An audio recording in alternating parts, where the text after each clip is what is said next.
apakah ada hubungannya rizki dengan ujian? Ya, sangat erat sekali hubungannya. Karena hidup ini adalah ujian. Manusia itu tidak pernah keluar dari ruang ujian. Yang ada pindah ruangan. Jadi ujiannya terus. Pernah diuji kemiskinan, terus dikasih kaya, berarti diuji dengan kekayaan. Orang yang sakit diuji dengan sakit, yang sembuh diuji dengan kesembuhan. Karena Allah Jalla Jalaluhu mengatakan, wa nabluukum bisyarri wal khairi fitnah wa ilaina turja'un.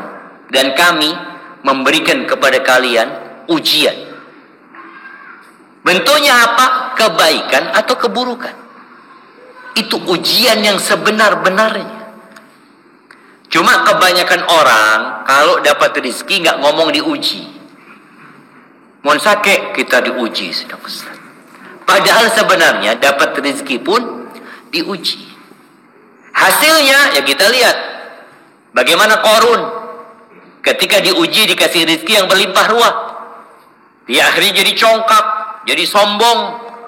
Dia mengatakan innama utituhu ala ilmin indi. Aku bisa seperti ini karena ilmu yang ada pada diriku, karena kecerdasanku, karena ketangkasanku, karena ilmuku, atau karena Allah tahu aku pantas mendapatkannya. Oh, seperti itu.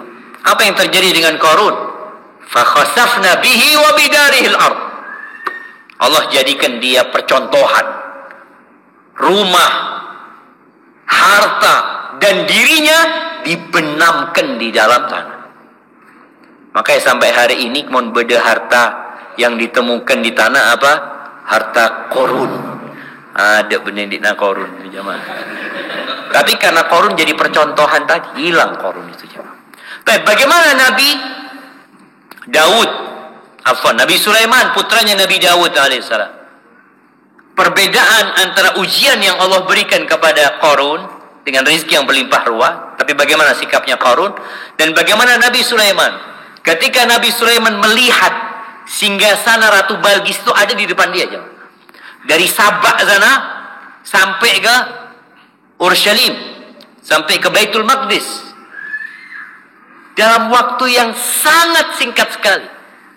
Kata Nabi Sulaiman, "Hadza min fadli Rabbi liyabluwani aashkuru am akfur." Ini karunia dari Allah untuk mengujiku. Menyampaikan, ini ujian gitu.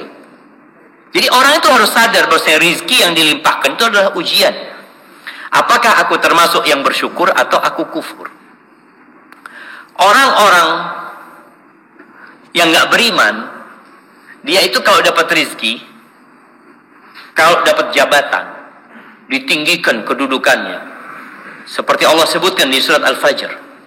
Apa yang akan dia katakan? Fa'ammal insanu idza mabtalahu rabbuhu fa'akramahu wa na'amahu fayaqul rabbi akraman. Ini manusia kalau diluaskan rezekinya, dimuliakan, dikasih jabatan, kedudukan, dia mengatakan Tuhanku memuliakan aku.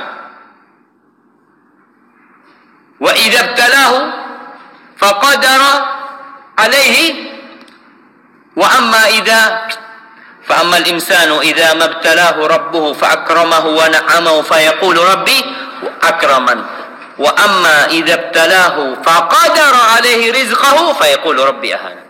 Kalau disempitkan rezekinya, apa kata dia? Tuhanku menghinakan aku. Enggak. Kalla. Enggak seperti itu, jemaah. Jadi kita harus tahu bahwasanya harta dunia itu bukan standar cinta Allah kepada hambanya. Bukan. Jangan pernah berpikir kalau orang itu jadi bupati, orang itu jadi gubernur, jadi presiden, atau dia memiliki jabatan dan kekayaan, oh berarti Allah cinta sama dia, Allah memuliakan dia. La, kalla.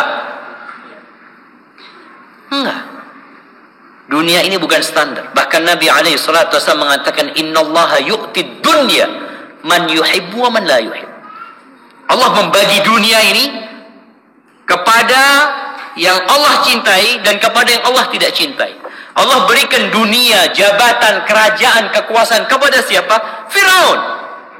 Allah kasih Firaun. Bayangin bagaimana kerajaan Firaun. Bagaimana sungai mengalir dari istana Firaun. Bagaimana dia memiliki bala tentara dengan jumlah 600.000 tentara pada masa itu. Firaun. Dan bagaimana Nabi Musa alaihissalam hidup mengembala kambing. 10 tahun Nabi Musa mengembala kambing. Subhanallah.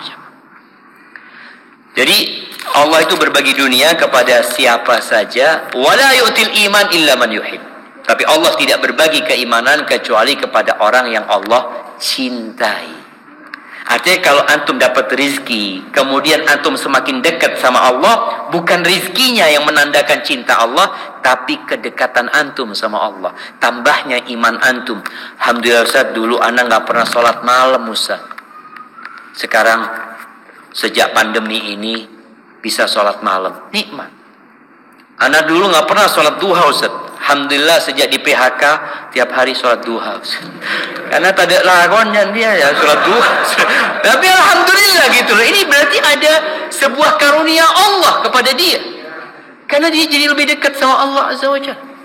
Banyak orang jamaah kalau dapat rezeki itu lupa sama Allah. Tabiat manusia. Jadi kalau lagi susah soft pertama. Makanya kalau antum lihat yang di soft pertama ini kadang-kala kalau nggak pernah lihat soft pertama, oh di otang ini. Karena nggak pernah soft pertama.